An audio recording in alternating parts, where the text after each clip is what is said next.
Hello everyone from Blue Media Channel. Today, we will closely get to know the Turkish ruler Nuradin Zengi, who is remembered as the secret conqueror of Jerusalem and was an idol and mentor to Saladin. We would greatly appreciate it if you could support us by liking the video, subscribing to the channel, and not forgetting to turn on the notification bell. Let's get started then. I have read about the lives of all the past rulers, but except for the first rightly guided caliphs, I could not find anyone as virtuous, moral, and just as Nuruddin. These words belong to the famous Islamic historian Ibn al-Athir, who lived during the time of Nuruddin Zengi. According to historians, although Zengi and Saladin were completely different people with completely different characters, they complemented each other in history. While it was Nuradin Zengi who transformed the Muslim world into a power that could defeat the Crusaders, it was Saladin who inherited his legacy to reap the fruits of the victory. The Turkish ruler Nuradin Zengi, who won all the remaining wars except one against the Crusaders, was one of the leaders who won the most victories against the Crusaders, together with another Turkish ruler, Baybars. Nuradin Zengi, who was called the secret conqueror of Jerusalem by the Islamic historians of his time, with his name meaning the light of religion and the light of faith, was born in Mosul in 1118. Nuradin Zengi, one of the most powerful leaders of the Oghuz Turks, lived a life that was very simple, unpretentious, and modest throughout his lifetime, much like his pre-Islamic Turkish ancestors. While Shirkuh, the uncle of Saladin, recaptured Jerusalem from the Crusaders, was Nuradin Zengi's closest man. His father, Imaduddin Zengi's closest man, was Saladin's father, Najmuddin Ayyub. In fact, as you can see, the Zengis officially bequeathed to Saladin a state that expanded from Syria to Iraq and from there to Egypt. According to Arab historians of the time, he was dark-skinned, tall, and handsome, with a beard only on his chin. Like other Turks of his era, from a young age, he mastered horseback riding, archery, and the game of Chavgan, which was also greatly admired by other Turkish leaders of the time. This war game, Chavgan, was later spread around the world by the British Empire under the name polo. He was also highly skilled in the game of Jarid, Turkish war game involving spear-like sticks aimed at striking each other. Thus, acquiring these skills, Nuradin Zengi was raised to be a magnificent commander. In addition to his native Turkish, Zengi was also fluent in Arabic, Greek, and Latin. Nuradin, one of the greatest generals of his period, actually inherited the moral values and military successes from his father Imaduddin Zengi and his grandfather Aksungur. Nur ad-Din Zengi, one of the ancestors of today's Iraq and Syrian Turkmens, actually came from the legacy of the Turkish generals, who served the great Seljuk Empire, which Turkified Anatolia. His grandfather Aksungur was a Turkish commander appointed as governor of Aleppo by the Seljuk Sultan Malik Shah. Many Arab historians of the period, such as Ibn al-Qalanisi, Ibn Kathir, and Ibn al-Athir, wrote about Aksungur. He was on the side of the people, maintained order and security, glorified religion, attacked the corruptors, and destroyed the wicked. However, his rapid rise to prominence would be perceived as a threat by Malik Shah's brother Tutush, who seized the throne by force, and he would subsequently have Aksungur executed for trivial reasons and on charges of treason. Aksungur's son, Imaduddin Zengi, who was orphaned at the age of 10, was to be taken to Mosul and trained by two Turkish generals, Kerboga and Çekermis. Imad al-Din Zengi, who did justice to the education he received, would achieve an incredible success by being victorious in 9 of the 9 wars he fought with the Crusaders. Just as Alp Arslan destroyed the Eastern Roman army with the victory of Manzikert and caused the First Crusades, Imaduddin Zengi's recapture of Urfa from the Crusaders also caused the Second Crusade. In other words, the Turks were responsible for the Crusaders' arrival in the Middle East and their eventual flight. Nur-ad-Din Zengi, who was a descendant of such successful ancestors, would not be inferior to them and would become a worse nightmare for the Crusaders. After the assassination of his father, Imad-ad-Din Zengi, Nur-ad-Din Zengi, as the second eldest son of his father, took Aleppo as his rightful inheritance, in accordance with the Turkish tradition of dividing his lands among his sons. His elder brother Saifuddin Ghazi bought Mosul. His brother Qutb-ad-Din Maudud took the emirate of Homs. Nur-ad-Din had great respect for his brother Saifuddin and got along very well with him, acted together and cooperated with him until his death. However, the same could not be said for his relationship with his brother. As soon as Nur-ad-Din took power, just like every Turkish leader who achieved success before him, he turned his direction to the Crusaders, that is, to the west, and as soon as he started his reign, he made his first attack on the Crusader Principality of Antioch. Zengi, who captured several Crusader castles in northern Syria, also defeated Jocelyn II's attempts to take back Urfa, which was conquered by his father in 1144. The Crusader state established in Urfa had a great symbolic importance for the Crusaders, as it was the first state established in the region. In 1146, the Crusaders once again came against the Turks, this time in greater numbers. Zengi, who was a clever commander, deliberately allowed the Crusaders to take the city.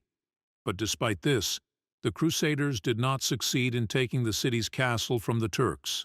However, when Zengi marched on Urfa with a large force, the Crusaders feared being caught between the Turks in the castle and the besiegers outside, and began to flee the city.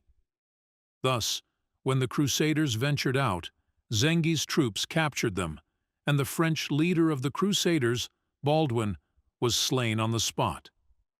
Thousands of Crusader knights were also killed in open battle. Nur-ad-Din Zengi, who was aware of the Armenians who constantly rebelled against the Turks and openly cooperated with the Crusaders after Imad-ad-Din Zengi's capture of Urfa, began to deliberately monitor how far the Armenians would go in subversion. What Zengi witnessed during this process was that the Armenians went so far as to attempt to let the Crusader warriors into the city by throwing ropes from the walls at night. As soon as the French Crusaders entered the city, they plundered the shops and houses of both the Muslim population and the Christians who did not support the Crusaders and did not betray the Turks. Most of the Muslim population was massacred, and those who narrowly escaped death had to flee to Haran to save their lives. Since the Armenians had always sided with the strong throughout the ages and had helped the Crusaders in their attempt to occupy Urfa in 1146, Zengi once again took action to punish the Armenians, slaughtering all the Armenian men in Urfa who could wield a sword and selling their women and children into slavery. According to Christian historians of the period, 30,000 Armenian and Crusader soldiers were massacred, and nearly 16,000 women and children were sold into slavery. Zengi also had the walls of the castle completely demolished, which the Crusaders, who were afraid of a pitched battle against the Turks, tried to build to hide inside, but could not complete. Consequently, Urfa became a Turkish Islamic city under Nur-ad-Din Zengi. The Armenians who managed to escape went to Diyarbakir and Mardin and settled there. While the Turks were clearly trying to draw the Crusaders into a pitched battle, the Crusaders, on the contrary, were trying to keep the war in defense of the castle. Upon the recapture of Urfa by the Muslims, who had been accustomed to humiliation and defeat at the hands of the Crusaders, rejoiced wildly. This was best reflected by Muslim, Arab, and Persian historians. The Arab historian Ibn Munir would praise Nur-ad-Din Zengi, the Turkish ruler who conquered Urfa, with these words, "Such a ruler that if he conquered a place and humbled it, he would also honor it by protecting it." Urfa, on the brink of collapse, was illuminated by his courage. "You pounced on it with such a roar that you removed the yoke of servitude from its neck." This is just the beginning of his conquests. The conquest of Damascus and Iraq is not far off. This is the path followed by his father, who crushed the Byzantine dog. In defending the faith, you have performed such a jihad that you neither held back in running nor in spending. The Muslim Persian historian Imad ad-Din al-Isfahani would also praise Nur ad-Din Zengi with this poem. O Nur ad-Din Zengi, you have reached the highest desired position and achieved the ultimate desire. Nur ad-Din also tried to make alliances with other Oghuz Turkic states in order to strengthen the Muslim front against the Crusaders. In 1147, he signed a bilateral treaty with Mu'in Unur, the Turkish governor of Damascus, and married his daughter Ismetin Hatun. Mu'in, even though he was his son-in-law, did not want Zengi to grow stronger and even kept his relations with the Crusaders warm. Meanwhile, Zengi was busy capturing the Crusader fortresses of Arta, Kafar-Latha, Basarfut, and Bara from the Crusader Principality of Antioch. Nur ad-Din Zengi's achievements in 1148 spurred the two most powerful Christian kingdoms of Europe, led by King Louis VII of France and King Conrad III of Germany, into action. A large Crusader army of about 70,000, led by these two kings, set out towards Syria. However, they suffered a significant blow and a drastic reduction in their numbers due to the severe attacks of the Turkmen warriors in Anatolia. The Crusaders, weakened by their losses to the Turks in Anatolia, found it impossible to achieve their main objective of rescuing Edessa. King Louis VII of France had already abandoned his troops and sought refuge in the Crusader Principality of Antioch by traveling more safely by sea. King Conrad also decided that sea travel was the safest option and reluctantly chose this route. Nur ad-Din Zengi's successes led the two most powerful Christian kingdoms of Europe, led by King Louis VII of France and King Conrad III of Germany, to Syria in 1148 at the head of fresh Crusader armies. Of course, after the Crusaders had to pass through Anatolia on their way and lost a significant part of their strength due to the blows they received from the Turks, it became impossible for them to save Urfa, which was the main reason for the expedition. In fact, King Louis VII of France had already abandoned his troops and traveled by ship in a safer way, and took refuge in the Crusader Principality in Antioch. On the other hand, their fear of Zengi's military genius was, of course, another reason. Even though they came with such a large force and fresh power, the Crusaders did not dare to attack Aleppo again, where Zengi was stationed.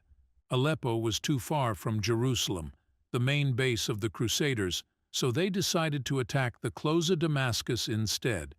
Thus, the 60,000-strong Crusader army, reinforced with additional forces in Jerusalem, marched towards Damascus. When the Crusaders decided to attack Damascus governor Mu'in ad-Din, who was always playing doubles, he reluctantly and forcedly asked for help from his son-in-law Nur ad-Din Zengi and his brother Saifuddin Ghazi. Setting out from Mosul with a large army, Saifuddin Ghazi arrived in Homs, taking his brother Nur ad-Din from Aleppo. However, the ruler of Damascus, Mu'in ad-Din, played a double game again, and although he called the Zengis himself, he dissuaded the Crusaders from sieging them after a 4-day siege, by spreading the fear among the Crusaders that if the Zengi brothers were successful, they would capture Damascus and destroy the Crusaders in Jerusalem in a short time. Following the disagreements and discord among the Crusaders were divided, and most of the Crusaders, afraid of being caught between two fires, retreated and started to flee. The military genius of the Zengi brothers, among the greatest generals of their time, was of course another factor. English priest and historian Henry of Huntingdon, who participated in the Crusade, attributed the defeat of the German and French kings to the adulteries, sins, rapes, thefts, and evils committed along the way. Here he subsequently wrote that they were cursed by their God, Jesus, and were slaughtered by the Turks through famines. Nur ad-Din, on the other hand, was busy taking advantage of the Crusades' failure to prepare another attack against Antioch. In 1149, he launched an attack on the areas dominated by the castle of Harim, located on the eastern bank of the Orontes River, and then besieged the castle of Enab. Raymond of Poitiers, Prince of Antioch, one of the bravest and most warlike of the Crusaders, came quickly to the aid of the besieged castle, but Zengi with his army completely destroyed the Crusader army at the Battle of Enab, where Raymond was killed. With this battle, the defensive line of the northern Crusaders was almost completely destroyed, and many Crusader nobles were killed. Among the slain were Renaud, son-in-law of Count Jocelyn II of Edessa, and Ali bin Vaifa, imam of the assassin Ismailis. After this, a pre-Islamic Turkish war tradition came into play. What was done to the brave enemies of the Turks was done, and Shirkuh, the uncle of Saladin, one of Nur ad-Din Zengi's generals, cut off the head of Raymond, who died in the war, had it covered with silver, put it in a silver box, and presented it to the Turkish ruler Nur ad-Din Zengi. This was a tradition practiced by the Turks, mostly before Islam, to honor their enemies who fought bravely against them. Pre-Islamic Turkic leaders also drank their wine from these skulls. Nur ad-Din not only destroyed the French Crusaders, but also destroyed the assassins, with whom they were allied in this war and earned their enmity. Afterwards, Nur ad-Din walked to the seashore in Syria and symbolically bathed in the Mediterranean Sea, declaring his dominance in Syria to everyone, friend and foe. However, although he approached Antioch and captured the castles of Arta and Harim from the Crusaders, he did not attack Antioch for now. After his victory at Enab and the killing of the most brave and valiant commander of the Crusaders, Nur ad-Din Zengi became a hero in the Islamic world. After this, Zengi's march towards Jerusalem accelerated. I narrated the epic struggle of Nur ad-Din Zengi, the secret conqueror of Jerusalem, in a two-part video series. In the first video, I touched upon Nur ad-Din Zengi's rise to leadership and his struggle against the Crusaders. In the second video of the series, I will talk about the struggle he left as a legacy to Saladin after his untimely death, passing on his mission to him. Feel free to ask in the comments if you have any questions. You can also share your opinions and requests with us. Stay tuned for many more videos. If you liked it, don't forget to like the video and support our channel by subscribing and activating the notification bell. Looking forward to seeing you on beautiful and healthy days. Goodbye.